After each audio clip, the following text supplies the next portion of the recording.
What's up, everyone? Just got out from seeing Opus.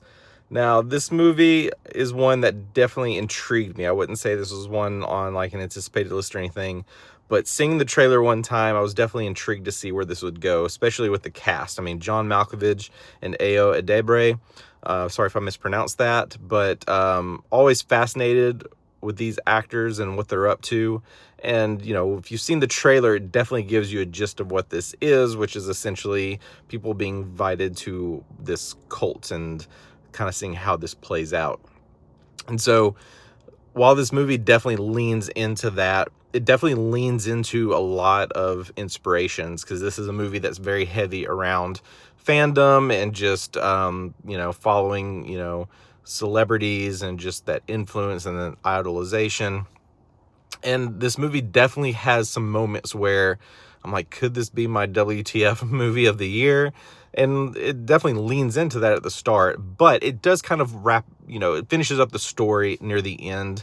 It's definitely one I was expecting something else, but then when you get to the end, I'm like, okay, this definitely makes sense. And then, as soon as you get to the ending, I'm like, oh, well, this is just like this other movie. And the whole time I'm watching it, like, I couldn't help but think of like, oh, this resembles like these kind of series or these kind of movies. So it is a little bit heavy in that, which definitely takes away from this experience. But John Malkovich definitely brings his A game, because his character is just pretty wild, and just seeing his behavior and what he does, and especially because he's like a musician in this.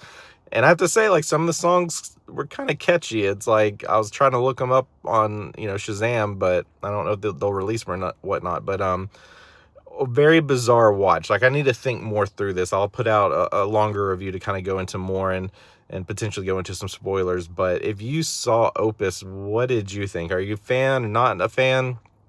I could see people being divided around this movie, and it could be just from the fact that it leans into a little bit too much inspiration from others. It could be they just don't care for the story, or maybe it's too predictable, because it is a little predictable. But yeah, I'm just curious, what do you think? Let me know. I mean, this is a pretty wild weekend of movies with Opus and in the mix. But yeah, such a strange movie.